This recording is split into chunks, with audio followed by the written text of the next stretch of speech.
சட்டம் ஒழுங்கை பற்றி சிலர் இங்கே குறிப்பிட்டாங்க.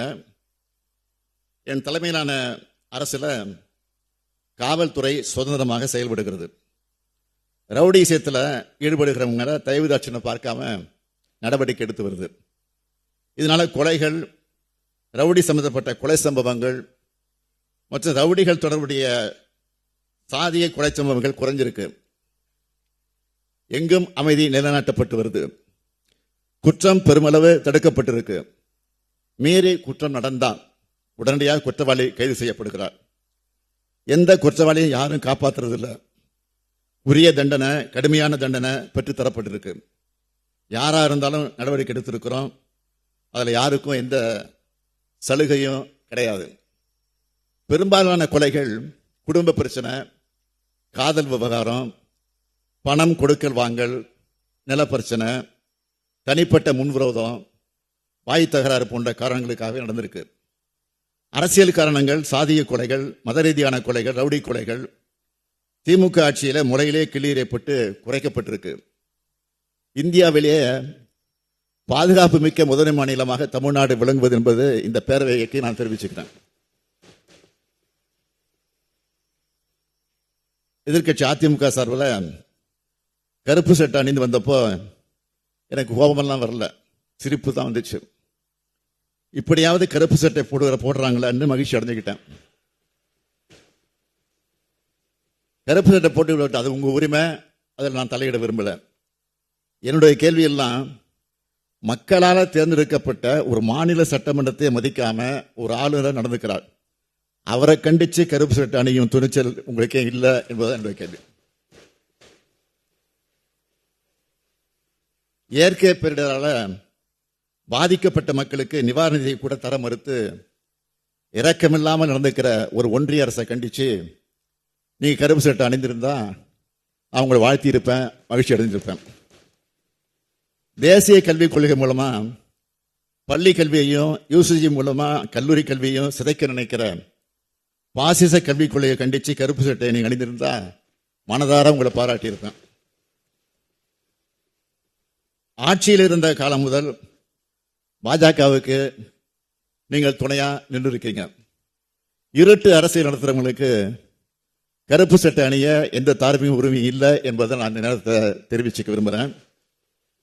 மாண்புமிகு பேரவைத் தலைவர் அவர்களே, எங்களை பொறுத்த வரைக்கும் தேர்தலுக்கு முன்ன கொடுத்த வாக்குறுதிகளில் பெரும்பாலானதை நாங்கள் நிறைவேற்றிட்டோம். தேர்தலின் போது சொல்லாத பல திட்டங்களையும் செயல்படுத்தி காட்டியிருக்கிறோம். இன்னும் சில பாக்கி இருக்கு. மாண்புமிகு உறுப்பினர்கள் அதை வெளிப்படையாக சொல்றதை நான் உங்க முகத்தின் மூலமாக நான் பார்க்கிறேன். இந்த 3 ஆண்டு காலத்தில் சுமார் 12,000 கோப்புகளில் நான் கையெழுத்து போட்டிருக்கிறேன்.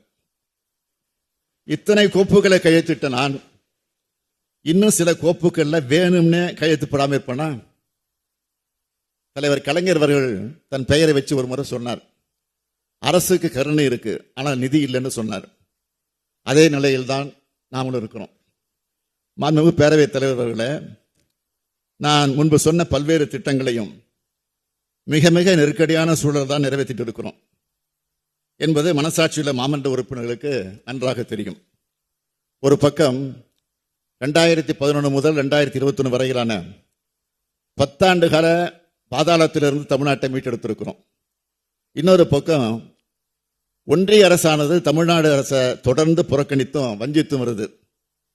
தமிழ்நாடு அரசு செயல்படுத்தி வரக்கூடிய பல்வேறு திட்டங்களுக்கு ஒன்றிய அரசானது மாநில அரசோட கொள்கைகளுக்கு எதிரான நிபந்தனைகளை விதிச்சு அரசு திட்டங்களை செயல்படுத்துறதுல சிரமங்களை உண்டாக்குறது மட்டும் இல்லாம அந்த திட்டங்களை முடங்குகிற சூழ்நிலையும் உருவாக்கி வச்சிருக்கு.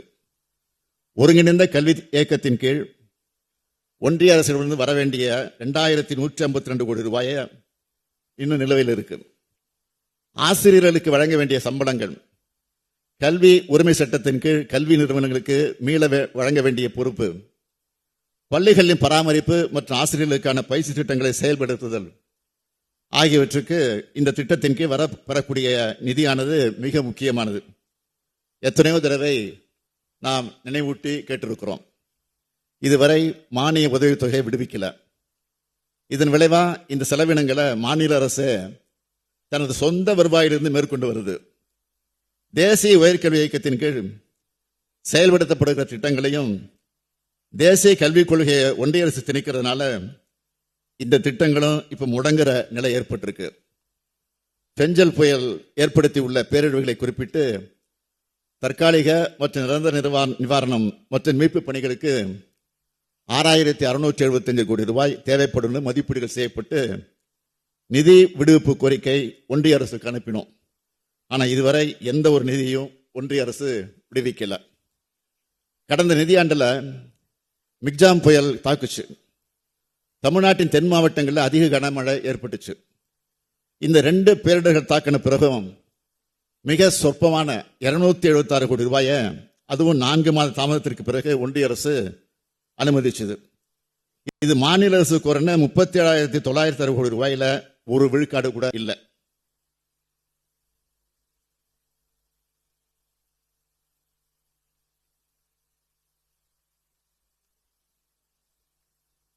ஒன்றிய அரசு வீடுதோறும் குடிநீர் என்ற திட்டத்தை வச்சிருக்கு. இந்த திட்டத்தின் கீழ் வழங்க வேண்டிய 4142 கோடி ரூபாயில 732 கோடி ரூபாயை மட்டும்தான் வழங்கியிருக்காங்க. நிதியின்மையானால திட்டங்களின் செயல்பாடு சுணங்கக்கூடாதுன்னு நாம தான் நம்ம நிதியை கொடுத்து இந்த திட்டத்தை செயல்படுத்திக்கிட்டு வரோம். ஒன்றிய அரசின் திட்டமான பிரதமர் நகர்ப்புற வீட்டு வசதி திட்டத்தின் கீழ் வழங்கப்படுகிற மானிய தொகையானது 2016 ஆண்டு முதல் இன்று வரை 1.5 லட்சம் ரூபாயாவே இருக்கு. இந்த திட்டத்தை செயல்படுத்தி வர தமிழ்நாடு அரசானது ஒரு வீட்டுக்கு 12 முதல் 14 லட்சம் ரூபாய் தன்னோட சொந்த நிதி மூலம் மானியமாக கொடுத்து ஏழ்மை நிலையில் இருக்கக்கூடிய மக்களின் சொந்த வீட்டுக்கான கனவை நிறைவேற்றியிருக்கு. ஒன்றிய அரசின் இந்த திட்டத்திற்கு வழங்கப்படுகிற மானிய தொகையானது வீடு ஒன்றுக்கு 72,000 ரூபாயா 8 ஆண்டுகளுக்கு மேலா இருந்து வருது. ஆனால் தமிழ்நாடு அரசு ஒரு வீட்டுக்கு 1,72,000 ரூபாயை மானியமா வழங்கி வருது. ஆனா பேரு அவங்களோடது. இதுவே நம்ம அரசு செயல்படுத்தி வர கலைஞர் கனவு இல்ல திட்டத்தின் கீழ் மாநில அரசின் மானியம் 3,53,000 ரூபாய். ஒன்றிய அரசு தன்னுடைய திட்டத்துக்கு வழங்குற மானியத்தை ஒப்பிட்டா இது 5 மடங்கு அதிகம். ஒன்றிய அரசு தன்னோட திட்டங்களுக்கு தேவைப்படுகிற நிதியை தமிழ்நாடு அரசு மேல திணிக்கிறதுனால மாநில அரசோட முன்னுரிமை திட்டங்களுக்கு போதிய நிதியளிப்பு இல்லாமலே போகுது. இப்ப நான் சொன்னதிலிருந்த தமிழ்நாட்டினுடைய நிதிநிலையை நீங்க புரிஞ்சுக்கலாம். இத்தனைக்கும் இடையில தான் எல்லாத்தையும் சமாளிச்சு மக்கள் நல திட்டங்களை தீட்டி நிறைவேற்றிட்டு வரோம். மாண்புமிகு எதிர்க்கட்சி தலைவர் அவர்கள் நேற்று பேசும்போது கடந்த 5 ஆண்டுகளில் தமிழ்நாடு அரசின் வருவாய் உயர்ந்திருந்தாலும் அரசின் கடன் சுமை பெருமளவு உயர்ந்திருப்பதாக தெரிவித்தார். மேலும் தமிழ்நாடு அரசால் மேற்கொள்ளப்படும் செலவுகளை வெட்டி செலவுகள் என்று குறிப்பிட்டார். அவர் குறிப்பிட்ட கடன் பிரச்சனை குறித்து நேற்றைக்கு நம்முடைய மாண்புமிகு நிதியமைச்சர் அவர்கள் ஏற்கனவே விரிவாக பதில் சொல்லியிருக்கிறார். ஒவ்வொரு மாநில அரசும் வாங்க தகுதியான கடன் அளவு அதன் பொருளாதார உற்பத்தி மதிப்பில் ஒரு குறிப்பிட்ட சதவீதமாக வரையறுக்கப்பட்டிருக்கு. அந்த வரம்புக்கு உட்பட்டுத்தான் தமிழ்நாடு அரசு கடன் வாங்கியிருக்குன்னு அவர் தெளிவாக நேற்றைக்கு எடுத்து சொன்னார். எனவே இந்த கடன் பிரச்சனை பற்றி நான் மேலும் அதிகம் விளக்க தேவையில்லைன்னு நினைக்கிறேன். இந்த திராவிட மாடல் அரசு மேற்கொண்ட செலவுகளை பொறுத்த வரைக்கும் தமிழ்நாட்டு வரலாற்றில் முன் எப்போதும் இல்லாத அளவுக்கு கடந்த 3 ஆண்டுகளில் பல மக்கள் நல திட்டங்களை திட்டி செயல்படுத்திட்டு இருக்கிறோம். இது எல்லாமே தமிழ்நாட்டில் உள்ள கடைகோடி மக்களின் நலனுக்காகத்தான். விடியல் பயண திட்டம், கலைஞர் மகளிர் உரிமை திட்டம், புதுமை பெண் திட்டம், காலை உணவு திட்டம், தமிழ் புதல்வன் திட்டம் போன்ற இந்த திட்டங்களுக்கு மேற்கொள்ளப்படக்கூடிய செலவுகள் எல்லாம் வெட்டி செலவு என்றுதான் எதிர்க்கட்சி தலைவர் நினைக்கிறாரா என்றுதான் என்னுடைய கேள்வி.